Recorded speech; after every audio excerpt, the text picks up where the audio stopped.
Hello, and thank you for joining us for another episode of 2 Feet Deep. We want to thank Silverman Sound for producing all of the royalty-free music that you hear in today's episode. If you're interested in experiencing some royalty-free music for yourself, head on over to silvermansound.com. We hope you enjoyed today's episode. Hey, everybody. Welcome back. We got another great episode for you today on 2 Feet Deep.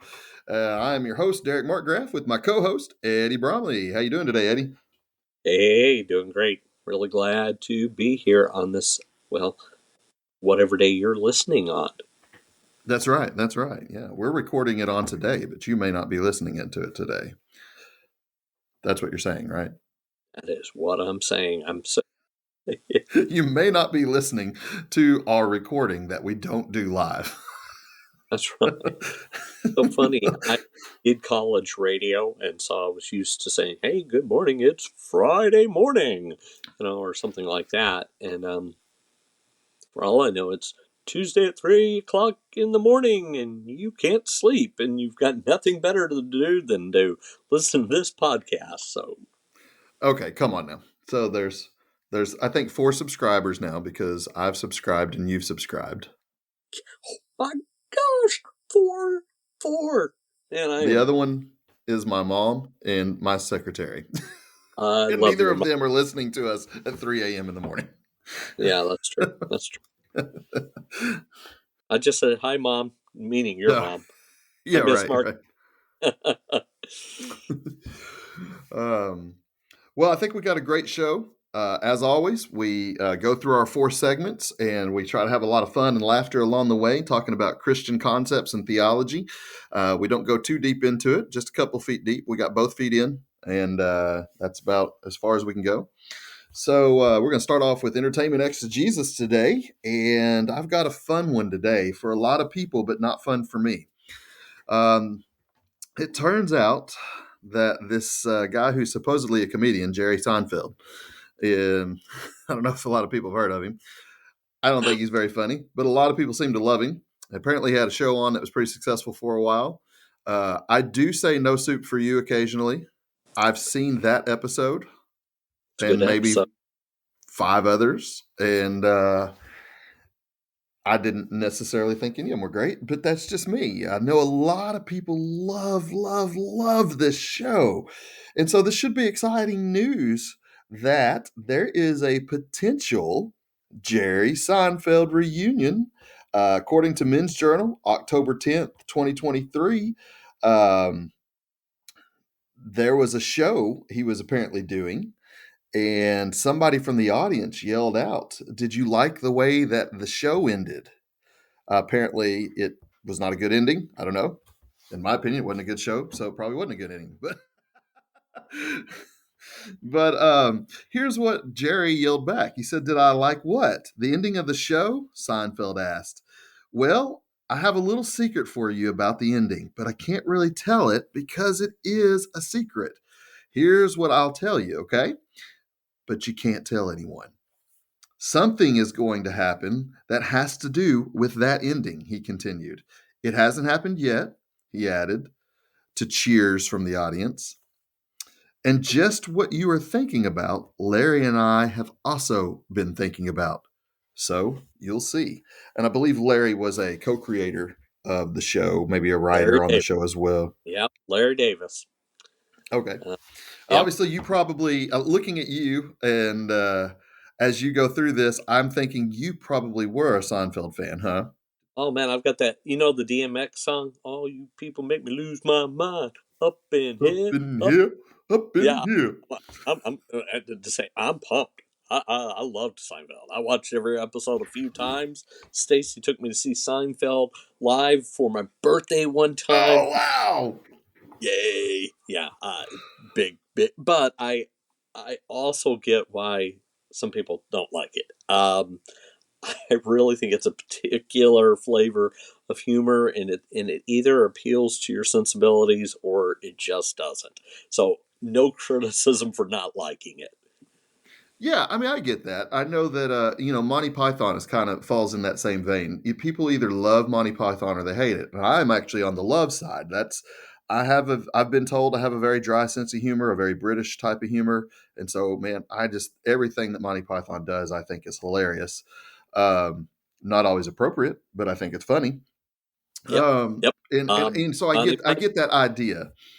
big Monty Python fan too. So Oh yeah, yeah. Well, and that's what strikes me as odd about this is because you and I have pretty similar sense of humors. We have similar tastes in humor, and so maybe I didn't give Seinfeld a good enough chance. I've had shows where I've done that in the past where I think that I don't like it, and I come back and revisit it years later and been like, oh, okay, well maybe I missed it, and this is actually funny. I I don't know. know. To me, it's like it's like a buffet. When I was thinking about when we were in Europe, and there were a lot of things on the buffet where we were staying that I just loved. There are a few things like the Vegemite that and there's I don't know, it's not Vegemite, but it's like Vegemite, it's black nasty stuff, and all the Europeans seem to really dig it. No thanks, and that's okay. Right. Yeah. Yeah. Well, here's the thing. There's not a date on this particular potential reunion, but obviously Jerry has said something is in the works. It a little bit cryptic, but it does sound like okay, something's going to happen.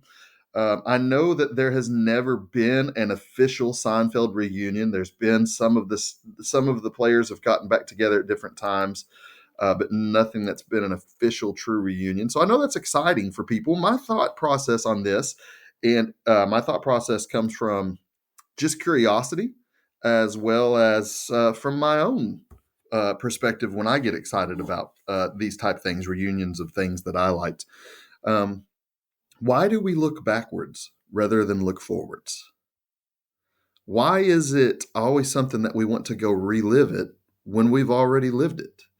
And we all do this in some way. There's something fun about nostalgia. I can hear an 80s song come on the radio, and it takes me right back to being in the skating rink with my friends. And of course, not all of our listeners, well, actually, all of our listeners do know this, but in case we pick up one or two, um, my parents owned a skating rink, so I want to make that clear. So I spent tons of time in the skating rink growing up, and so for me, nostalgia is a lot of fun. I have a lot of '80s songs that take me right back there and take me to memories of even specific moments being on the skating rink floor or playing a video game that was in the skating rink when I hear this song. So there's something fun about nostalgia, but why is it that we love to look backwards into something we've already lived? What's your thoughts? My thoughts are I like small trips to nostalgia land. When the new Tron came out, it sort of had a '80s vibe and took you back to that. Stranger Things has been a nostalgic thing for a lot of '80s kids. Uh, I personally don't like to live in the past. I'm always interested in what's coming next. But it's very interesting that on some of these shows they just go back and well, let's see where they are now. And my thought is how long are you going to follow these characters? Are you going to follow them all the way to the nursing home? Are you going to follow them like all the way to their funeral? Will you pick up and start following their Yes. kids? I mean, at what point is the story complete? I mean, uh, G.K. Chesterton once said that the most necessary part of a painting is the frame because it brings a logical conclusion to a picture. A picture without a frame is called the world, and that's not a picture. Huh. That's interesting. I mean, that's funny, but it's true. So, you know, so this beginning and this end are these kind of bookends. Is kind of the frame around these stories. But for some reason, we want to know more. Um, is that healthy? I don't I mean, know. I because mean, technically, that's living in a fantasy land because these characters aren't real. They don't exist in right. real life. The other thing is again, for me, I'm trying to think, okay, what is the logical boundaries of the story? So one of the things that you and I both like, we both like Star Wars, we both like Marvel, and it is amazing the MCU, the Marvel Cinematic Universe that they're creating, where every story has some tie in with every other story. But at some point, you wonder, okay, I've kind of trailed off both on Star Wars and Marvel. Not out of Me too. criticism. I've heard people say, "Oh, their movies aren't as good or whatever." I think their movies are fine. I still think they're good. I still think they're entertaining. It's just that at some point, I want some kind of finality to it. And I don't want to infinitely explore, a made up universe. I mean, so that so even Seinfeld coming back, truthfully, has limited appeal to me. Not because I'm not a big fan, and I'm not saying I won't watch it. I don't know if I'll watch it or not. It's just that the story felt complete to me when they ended it. Again, some people hated the ending. That's okay. The ending was a strange ending, but it felt complete. It felt like the place where you say the end and turn the light out. And I, Right. I don't have I don't have felt need to see what they're doing now that they're all on Social Security. Well, it's funny. I'm thinking about, what show, in my opinion, could I relate to this? Because, I didn't follow Seinfeld. I did read. I was like, well, I wonder how terrible this ending was. What was the ending? And apparently they were all in jail, and then they'd had everybody come back throughout their entire history of the show that had wronged them and talked about how, unforgiving people they are and stuff. I actually find that storyline hilarious. I think that's ingenious way to end the show. Um, However, a show that both you and I do agree on and loved, that was somewhat comical but somewhat adventurous, somewhat love story, all those things, was a show called Chuck. And for fans of Chuck, they've been clamoring for some kind of reunion. Um, and you know, I was not a fan of the ending the first time I watched Chuck. I have since watched, because I love Chuck so much, I've probably watched that entire series 5 times, because I've watched it with my kid. Once my kids got old enough, I'd watch it with one of my boys, and then the other boy got old enough, watch it again with him. My wife loves it, so we've watched it. You know, um, every time I see the ending, I've enjoyed it more because there was freedom in it. But I understand that idea of hating an ending and saying, I want to know more. I want to know. I want to know something that happened that was better. But not all endings are better. These are endings. They're These are endings, made right? up endings to a made up show, to made up characters. Who's to say it was the wrong ending? Well, and what fiction does is allows us to explore the depths of our own being and life and the meaning of life and whatever. And truthfully, I think we would grow quite weary of a genre whose ending always was, you know, sunshine and lollipops at the end, right? And in fact, I think it's one of the fastest ways to kill a genre is that it always ends kind of the same way. And because life doesn't always end the same way, and I think there's something very satisfying. And I won't give the ending away. Chuck, the ending, I did not like the ending, and I sat with that for about 6 months, and then decided I did like it because it wasn't ending. And it was a fitting ending to the story, even if it's not the ending I had hoped for. Right. Yep. Yeah. And that's where I landed too. And like I said, each time I've seen it since, I have actually gotten better and better and better with the idea. I want to read a passage from John 16:20 through 22 that talks about both being in situations that we're currently in, plus understanding that this isn't where we are at forever. Starting on verse 20, says, I tell you the truth, you will weep and mourn over what is going to happen to me, but but the world will rejoice. You will grieve, but you grief will suddenly turn to wonderful joy. It will be like a woman suffering the pains of labor. When her child is born, her anguish gives way to joy because she has brought a new baby into the world.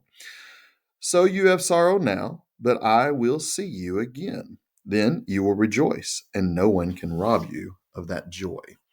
Um, Sometimes I think with these shows, we're sad that they're ending because we've grown attached to these characters, and we do this in life with a lot of different things. Um, but nothing in our life has finality when we know that there is an eternal place that we're headed to that's full of nothing but joy and celebration. And I love that analogy to how a woman doesn't look back on her pregnancy once the baby's born.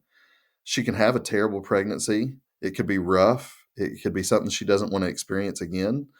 Has a child and rejoices over the child while it's there at the moment that it becomes there. That thought of her being pregnant is no longer there.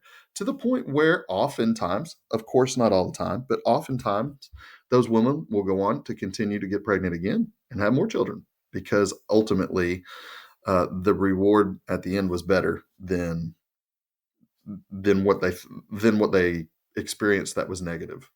So that's kind of what the show kind of made me think of as far as, don't hang on to the past so much so that you feel like you have to live there. I like your perspective. Enjoy moments of nostalgia, enjoy moments of memory, but look forward to what God's doing, not what God has done, not always living in what God has done. Yeah, it's interesting. The Jewish faith, from which the Christian faith comes, right, has this place for remembrance, and it lays a foundation. The past has laid a foundation, but the idea isn't to go back and relay foundations. It's to build on the foundations that have already been laid. And so, a number of the celebrations, such as Passover and whatever, remember events of the past, but not for the sake of trying to recapture the past. And one of the passages in Isaiah, I believe it's maybe in chapter 40, where it says, "Look, forget about the past." And it's hyperbole, right? The Lord's not saying don't celebrate Passover anymore, forget about Moses and all that. He's just saying you're not trying to recapture the past. You're not trying to live in the past. The past is the foundation for the future. Judaism and Christianity haven't had their golden age yet. Don't treat the past like a golden age. It's foundational work, but foundational work gets laid once. You don't. I don't know about you. I may do something in my home. I may fix a gutter. I may fix a roof. I may even add a room to my house.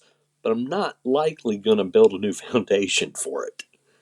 I'm not going to spend $25,000 to somehow crawl under the house and lay a foundation that's already been perfectly set. So yeah, I think yes, visit the past, don't live there. Yeah, yeah. Well, let's move along into the what, also known as what What? for those of you for those of you that have been hanging on to us, what the what. What? So Yeah. I think this is a big common misconception um, for probably more people who aren't Christians than are Christians, or at least for those who are Christians. I don't think they wrestle with this concept in the Bible as much. Um, and that is the idea of slavery. Ah. Um, doesn't the Bible support slavery? And I've heard this argument too. Doesn't the Bible support that women are lesser than men and that they aren't as good? I've heard that perspective. I've heard all these kind of ideas of doesn't the Bible support this and it be a negative aspect? And before we go into this idea of the Bible supporting slavery or not, I want to say in all of those cases, I believe the Bible recognizes that those things existed. And so it doesn't hide them, but that's different than supporting them. And so when you read scriptures and it is a part of the culture and the day, I don't think that that's necessarily a support and giving a thumbs up. Yes, we agree with this. It's just acknowledging this is a part of the way life is. And in the midst of that, how do we live? How do we make the best of? How do we go forth and go forward? Um, Anything before I dive in that you want to add to that? Well, only that Yahweh, the God of the Bible, begins where humans are. And I think there's sort of this idea, well, why doesn't God just show up and say, look, modern democracy is the best form of government, egalitarian life, racial equality, vaccinations, running plumbing. Well, why doesn't he just show up and give them everything all at once? And um, and it ignores that God is working within the context of real history with real people who are going to take time. It's going to take time to move them from where they are to where He wants them to be. More shockingly than that being true of people that 4,000 years ago, that's still true of us. There are ideas within the scriptures that have not been realized, even among modern Western uh, democratic people. There are ideas we have not achieved, lived into, lived up to, and He is still patiently working with us to get us to where we want to be and where we need to be. Right. It makes me think of change in our own lives. How many of us just love change so much that we immediately change at the moment that we hear it is either needed or we want to experience something different? Even when we know change is necessary, we still fight it in some aspects. That's right. So it's our, yeah, it's not, I mean, none of us are good at just being thrown into something new. But it's specifically getting back to this idea of doesn't the Bible support slavery? My counter argument to supporting slavery in the Bible, other than what I just said, I do believe that it's all over the Bible in acknowledgement that it's a part of what is happening. And but one of the very first things that we see God do comes from the book of Exodus. And the Exodus is the second book of the Bible. And he is dealing with people known as the Israelites. And they have been slaves to the Egyptians for years and years and years and years. And God, one of the very first things he does is he frees them from their slavery because slavery is not good. Slavery is not right. Slavery is not healthy. Uh, Exodus 20, verse 2 says, I am the Lord your God who rescued you from the land of Egypt, the place of your slavery. And of course, the whole book of Exodus is really the story of God freeing these people. And also, I mean, there's a whole lot more going on, obviously, in Exodus about teaching these people how to trust God and as he continues to free them and move them from place to place. And there's all kinds of other themes throughout the story, too. But I just wanted to say, Old Testament, one of the first places we meet who God is and the character of God is freeing people from slavery. This is carried on in the New Testament as we see Paul in his letter to Philemon, who was a worker for Christ. We find out in the first verse that he's writing to Philemon, a beloved co-worker, and the sister Epaphia, who are as a fellow soldier. He's talking to these people, and he has encountered a slave of Philemon's named, some people say Onesimus, some people say Onesimus. I'm not going to fight on how we actually pronounce that name, but Onesimus or Onesimus has converted to Christianity, and Paul implores Philemon to accept Onesimus back into his household as not a slave, but as a friend and a brother in Christ. And this is literally what the whole entire book is about: is Paul making a plea for the case against slavery for a former slave to a Christian, saying, let's begin to treat these people differently through the eyes of Christ as opposed through the eyes of the world. Um, Thoughts, reactions, takeaways? Yeah. So, okay. So a couple of things. If I'm going to play devil's advocate, but one of the first reactions is okay. Old Testament, yes, God sets people free, but doesn't He permit the Hebrew people to continue to practice some form of slavery? And the problem with even trying to answer that question is that our word for slave or servant in Hebrew can describe two very different situations. It can describe chattel slavery, uh, treating a human being as if they're property. And the Hebrew Bible absolutely prohibit that practice. Um, However, there is another form of servitude that we would think of as being something akin to bond servant, or we're one contracts to basically give so many years of their life in exchange for some kind of financial relief or help or support. And indentured servanthood is what we might call it. And the Bible does permit that with a number of guidelines around it. But the direction in which it's permitted is always moving towards full emancipation, always moving towards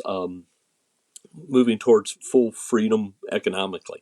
What a lot of people can't understand is that in the ancient agrarian world, um, it wasn't even possible to have some of the normal safety nets that we think about in postmodern society, like Social Security and unemployment and other kinds of things, disability help and that kind of thing. That kind of thing wasn't even possible. And so the Torah builds in all kinds of provisions for how to help the poor help themselves.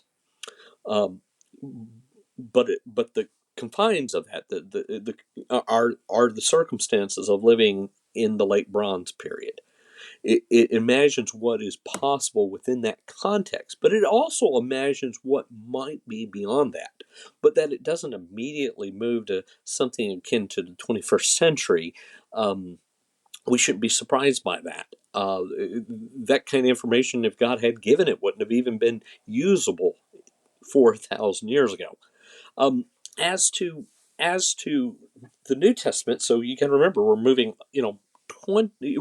2,000 years later when we get to New Right. Testament.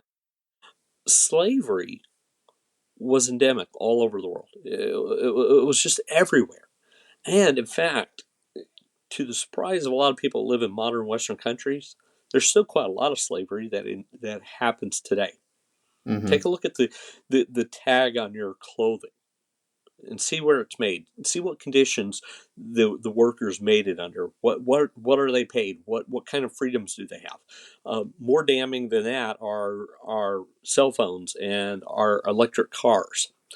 And see what kinds of conditions the people live in that are mining the cobalt and the other rare earths that are making our lives more comfortable. And ask the question, if we criticize the early Christians because they didn't go in just stampeding and insisting that the Roman Empire give up all forms of slavery, which would have been an impossible thing for them to do. At the time of the writing of the New Testament, there were probably less than 20,000 Christians in the whole Roman Empire, maybe less than 10,000. Had they made those demands, not only, I mean, the best case scenario would have been that they would have been ignored. The worst case scenarios, they all would have been rounded up. But Hmm.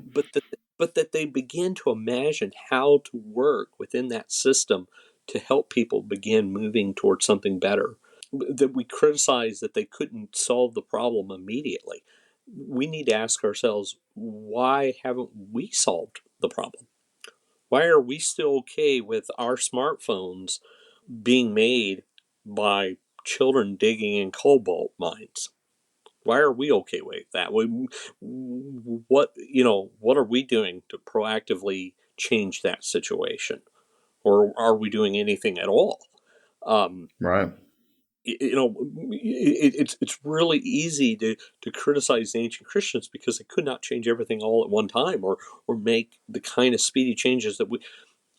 There are things that we could do that we haven't done, and so I think it's Paul is working within the context he has, and he's trying to infuse into these early Christian communities an idea that they could be better, that they could be different from the world, and they do begin to make those changes, but that it takes time for the Christian community to understand, to adopt, to live into these new roles. We shouldn't be surprised that it takes time. What we should be surprised by is that they begin moving in that direction when slavery is all around them and that kind of power structure is all around them, and it seems like the most natural order for humanity to live in. That the Christian community begins to move away from that at all should be shocking to us. Yeah. Yeah. No, that's great. I love the historical perspective to bring in there and how that all aligns. I actually think, with what God has been trying to do with us from the dawn of time, which is bring us from a place of not treating people well, and essentially in the most basic form, to treating people as sons and daughters of God. Um, and it's obviously even outside of slavery is something we still struggle with, just in our general everyday lives. And that's the most basic concept of I think God's desire for His people is to love one another, love Him, and love each other. Yep. Good stuff, man. Good stuff. All right, are you ready for this? I'm ready. I'm ready. I'm ready. Are you ready for the His Name News Game? His name news game. All This is right. a the silly segment we go to every week where we come up with some silly article, or in the case of Eddie, maybe it's not even an article at all. um, this is for laughs. It's for fun. So far, we're not very good at it, but we'd like to do it every week. So this week, your article on the His Name News Game is about that classic, all familiar $10,000 bill. That's right. The one that we all carry around in our pockets all the time. Those $10,000 bills. So, a $10,000 bill from 1934 just sold for a record $480,000. You did not mishear me. A $10,000 bill that existed from 1934 just sold for a record breaking $480,000. Talk about inflation, right? That's straight out of the article. Um, it's not new, I think, for collectors to have pay more than what the face value of a bill is worth. It's not surprising that somebody paid more than $10,000 for a $10,000 bill, but that's kind of astronomical. For one, I don't even think that many of us even remember, realize, or recognize that a $10,000 bill existed. You're Hold, one of them. hold on. I do. I do. Every Christmas, Grandpa would come around and just give that $10,000 bills to all the kids. I mean, you Yeah, don't remember go that? back in, go back into his 1934 stash of money. I mean, my initial thought when I read this article was, I was like, wait a minute. I don't know anybody that would be carrying a $10,000 bill now in 2024, much less 90 years ago. In 1934, who was carrying a $10,000 bill? Why was Scrooge, this necessary? Scrooge McDuck and the guy from the Monopoly guy. Well, I mean, the thing about it to me too is like, of course, I know that there's bills beyond 100, and I can remember being like in seventh grade and being in a history textbook or something, and it showed some of the larger U.S. bills that had actually been printed at one time. But I mean, you'll never see them; they don't exist. But I'm just like, it's always mind-boggling to me that they ever existed. Like, do you know who's on it? Do you know who's on it? Of course you Oh, do, right? no, no, I Well, don't. But I'm gonna make a wild guess. All right, I've got okay. two: Mallard Fillmore, or or or Let me help you. Let me help you narrow it down. It's not all even a right. president. It's not. It's not. It might as well be. It's Abraham Lincoln's Treasury Secretary, and his name is Salmon Chase, which of course Yeah, everybody of knows. course it was. Listen, the last time my family and I celebrated Samuel Chase's birthday, No, no, no, not Samuel, not Samuel. Salmon, oh, Salmon, like the fish. like the fish, Salmon Chase. Yeah, the last time we had grilled salmon, just like Just like you were saying. no, I have no idea. I, I, I would have seen the bill and said, "What president is that?" Yeah, exactly. So go Garfield, who ahead. is that? That's your that's your article. $10,000 went for I don't even remember how much it was that it went for again. What did I say? 480,000, almost a $500 million. Or excuse me, $500,000. Uh, Well, if and I'm thinking, so if they would just do that exchange for $10,000, man, I'd go borrow $10,000 right You better believe it. Yeah, you better believe it. now. So I have to come up with something from. Yeah, yeah, yeah. What's your what's your biblical connection What is my? for I any of the above? A $10,000 bill that sold for 480,000, or Salmon Chase.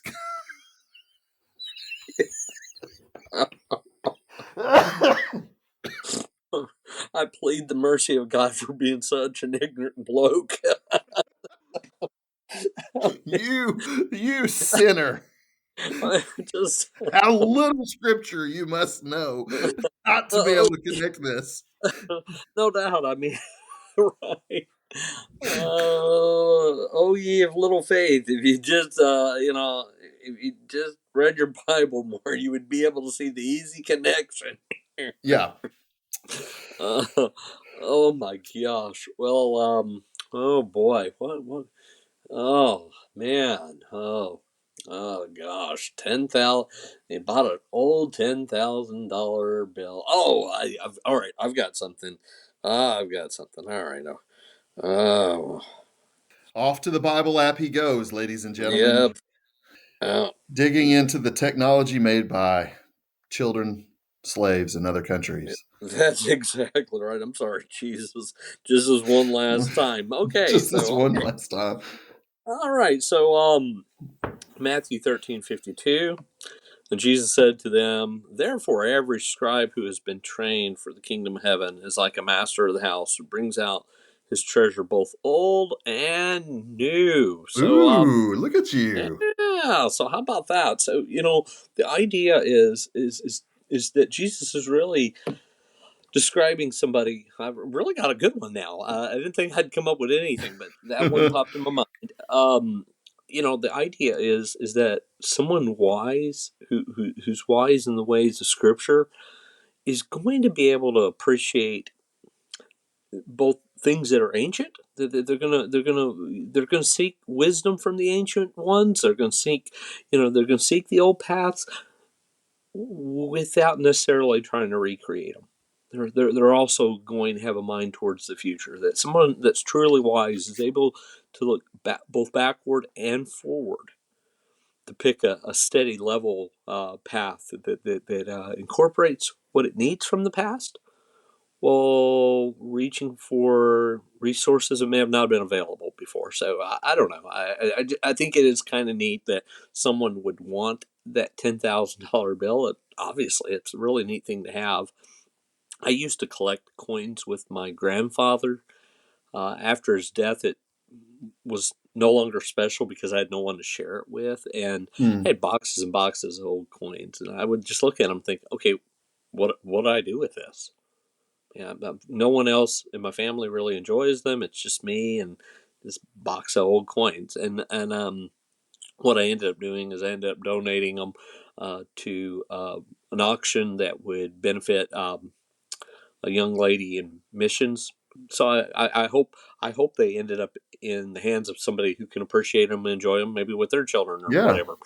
Yeah. So Yeah. So basically, at the beginning of the episode, we told people not to live in the past. And now you brought up how we should be looking to the past. Just making sure yeah. I'm getting this right. No. Well, I'm kidding. well, I'm kidding. I'm kidding. Of yeah, course. yeah, yeah, yeah. Obviously, we don't want to live in the past, but the past does help us inform where we're going, Yes. and that is important. And that, yeah, Yeah. absolutely. Yeah. And I love Uh, that memory trip of your collection with your grandfather. I started collecting matchbooks when I was young, simply because I wanted something to collect. And so, obviously, I don't collect them anymore. But every time my parents would go on a trip, they would bring me back a matchbook from whatever hotel they stayed, yeah. whatever convention they were going to for my dad's work, or whatever. And so it was really neat to have them from all over the United States. And eventually, my aunt, who is a world traveler, brought me some from other places in the world. And so it was, and it was that family connection. I have this giant bag full of matches now, Actually, I don't even know where they are right now. But it's always been just kind of this memory of, something that even though my parents didn't collect them with me, they were a part of me collecting them.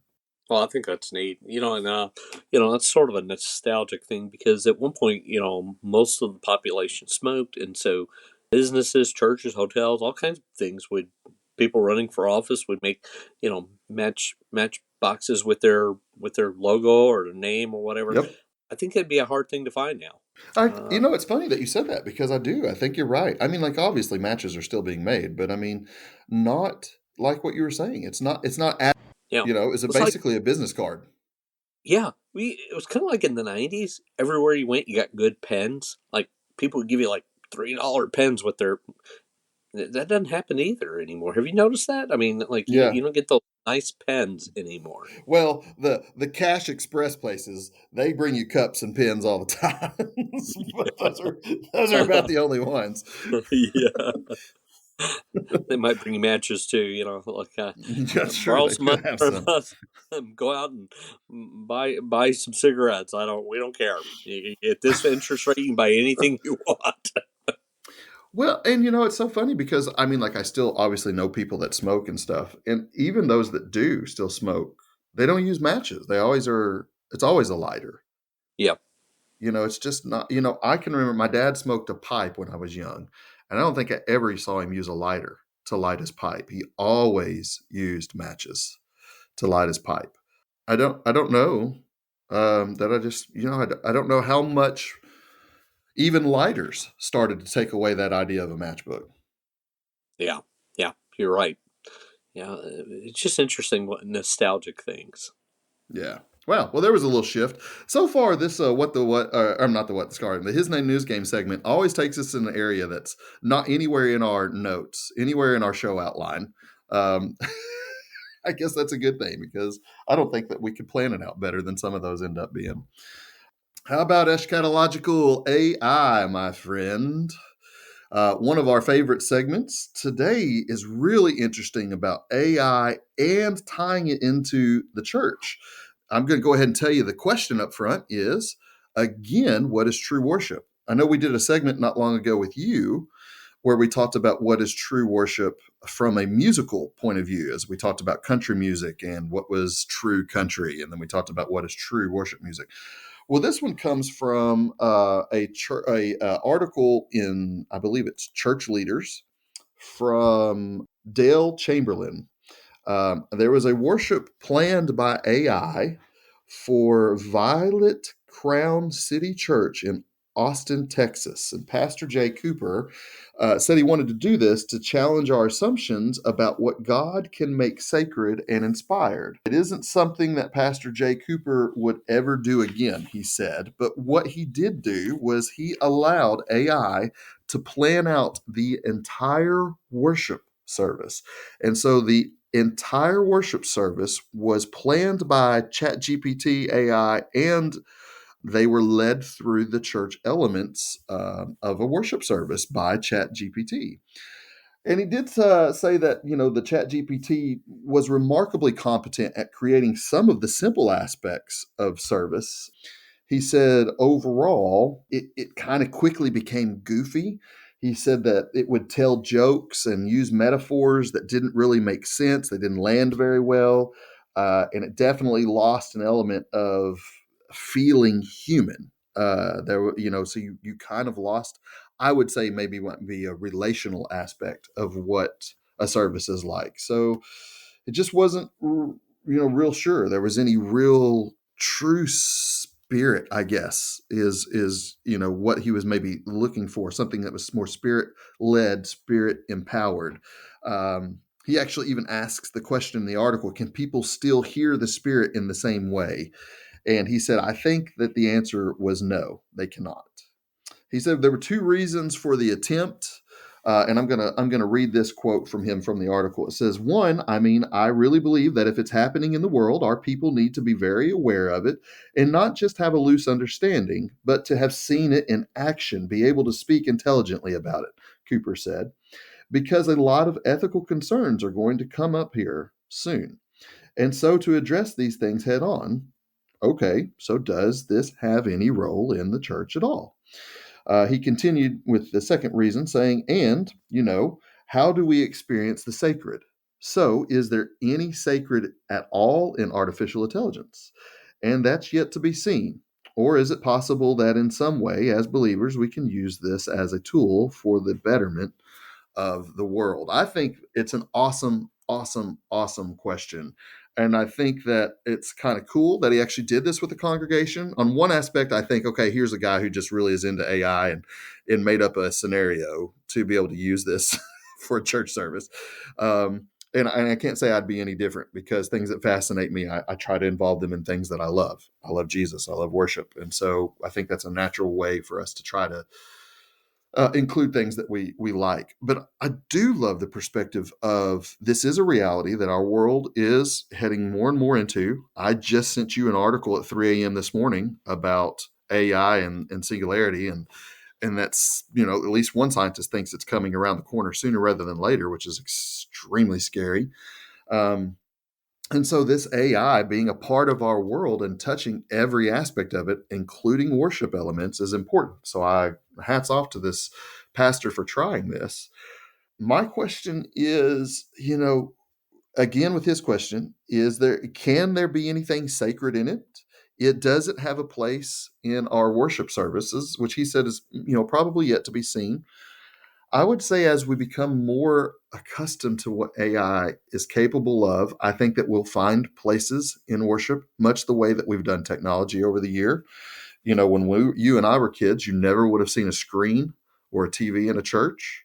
Now you go to a church and they're in almost every church, from the most traditional settings to the most non-traditional, what we would call contemporary settings. They're in there and they're put to good use. We've found ways that I think we've come to a place where we found ways that work well with technology as of things, when we first got technology in the church, we were trying to do everything under the sun with it and found out that some things were not very good. I think it probably might work out the same way with AI. I'm going to read a scripture from John 4:23. Says, but that a time is coming, indeed it's here now, when true worshipers will worship the Father in spirit and in truth. The Father is looking for those who will worship him that way. I know I've talked a long segment here without giving you some room to breathe. So I'm going to let you. I'll say this passage is important to me, and I think it kind of falls into that anything that we do, we should do it for the glory of God, and that it needs to be done in spirit and in truth with a heart that's bent towards honoring God. From that perspective, I look at it as AI can have a place, but I don't think it should be the thing running our services. I think that's always going to be necessary, that the heart of human beings, that the spirit in them is an instrumental, inescapable part of what true worship is. And I don't think that can be found in technology, no different than I think that it can't be found in AI. What are your thoughts? So, to me, there's three questions sort of embedded in one another. So, the one question is just the perennial question: is there a place for this technology, in for use by the church? And so that's just a utilitarian question where we find ways to be able to use AI to enhance what we do as the church. And that, I think, is a pretty easy answer. Yes. I mean, just like all other technologies that enhance communication, so forth. Yes, we'll find good and bad uses for it within the church. The second question, though, that arises is this question of the interaction between this technology and the sacred. So the passage you read is addressing human beings. And human beings, as image bearers, are called to worship God in spirit and truth. And there is a sense in which we can't farm that out. We are called to, we're God's priests, right? We're to direct the Mm-hmm. praise of the world back towards God. But, Right. but the third question, which I really think is actually the really interesting one, is will AI ever someday be able to experience the sacred? And if so, what will that encounter look like will will we be able to even understand it? So there is a sense in which all of creation is made to worship God. Everything from the crayfish to the giraffe to maybe something that lives on another planet is created to both bless God and to somehow know God at some level. But to think about something such as a crayfish, what is the experience that a crayfish has in glorifying God? And if it has some sense in which it can be aware of God, what is that experience like? Is there is if the thing could even communicate with us, would we even be able to understand what that interaction is like? And just to Whatever else, clarify, a crayfish is yeah, also known as a crawdad. or crawdad. That's right. Right. Yes, So for some and, of the people that are more southern than this Chicagoan, a crayfish is actually a crawdad. right, a crawdad. So, but all right. So, the question, of course, that almost everybody is thinking about the subject right now is: will AI ever be sentient? Will it ever have self awareness? Will it ever have capacity for agency? Will it be able to direct itself? Will it be able to experience the world, not just process a bunch of information, but actually have some kind of internal experience of the world? If so, then we have to believe that it would then be also able to experience the sacred, that it would be able to have some kind of experience of God, of the other, and but, but would that experience be similar to ours? If so, how? If it's different, how would it be able to even communicate that experience to us, or vice versa? Um, and this is so this is a much deeper question, because I think everything that has agency, that has sentience, that has some sense of awareness, participates in blessing God and being part of God's overall creation. Now, we AI will be in some sense our creation, but that will still make it a part of creation. It will still be a part of creation by way of God's image bearer. So, we bring birth a new species. This thing still participates in God's overall design and creation, even if it came through us in a secondary kind of way.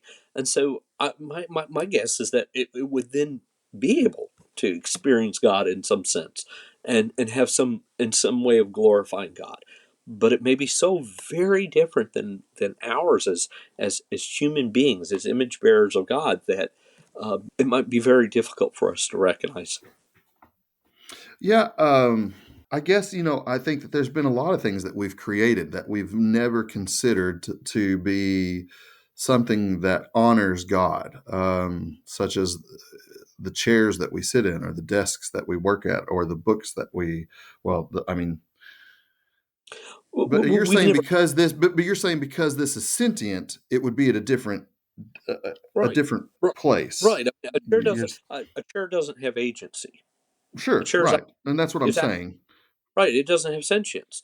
Something that has those things, at least theoretically, has the capacity to experience the sacred, right? And if it has agency and can experience the sacred, then it can honor the sacred. Well, it's interesting that this is the AI segment that we're talking about today. And last night, as I sent you that article, for those wondering, I'll go ahead and include this in the show notes as well. This article that I just sent you. It says a scientist says that singularity will happen by 2031, which is less than a decade away. And for those who are wondering what singularity is, that's the moment where AI is no longer under human control. It's no longer necessary for us to make it more intelligent. It's no longer for us to create, keep it plugged in. It would keep itself alive. It's no longer necessary for humans to be a part of whatever it would be. And so, with that idea, I think is on one level terrifying, which I know we talked a little bit about in a show that hasn't aired yet, but we've already done it. But and we'll post before this show, probably the last show listeners listen to. But on another level, of course, there's this interesting idea that outside of normal reproductive measures that we take as human beings to create life, we are in, are we here's I guess it's a question. Are we in some way creating life outside of organ biological created ways of that we normally create life, as in creating them in human beings? I'm not saying are we creating a human being, because I don't think that's what we're doing, but are we creating life?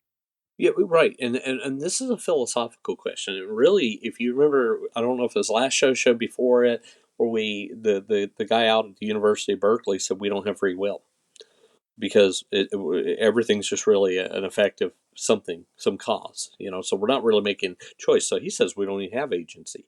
If philosophically he's right, then the singularity will never happen.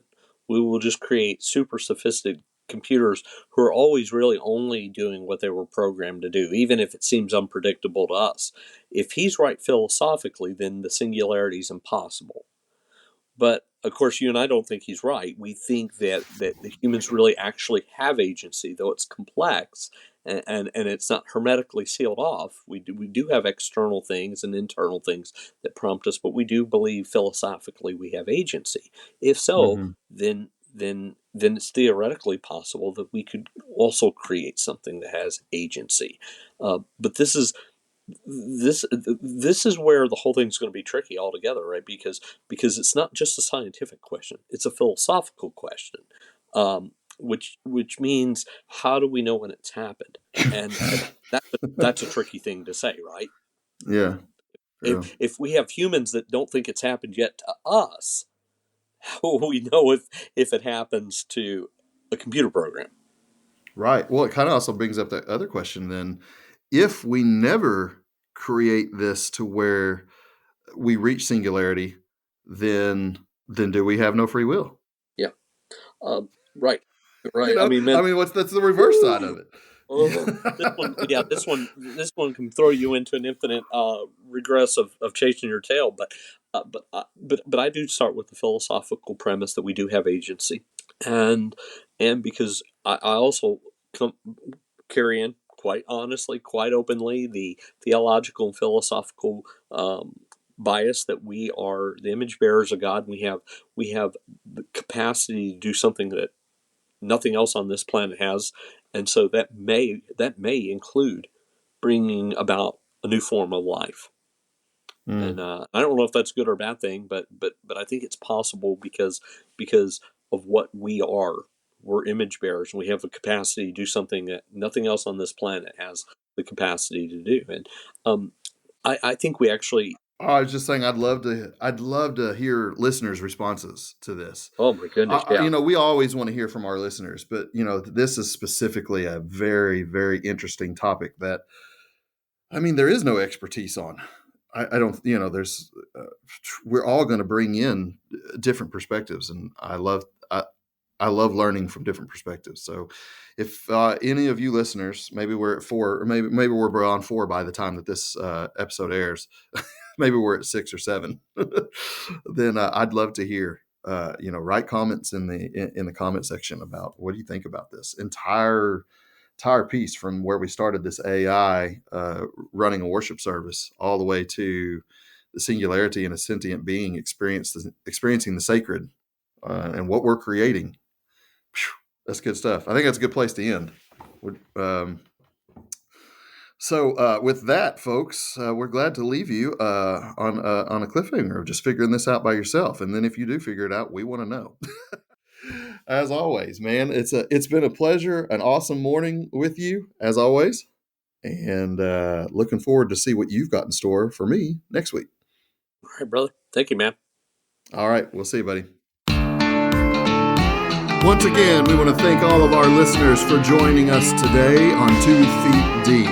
If you would like to reach out with any questions or thoughts, please email us at 2feetdeeppodcast@gmail.com. We hope you enjoyed today's show, and we'll see you next time.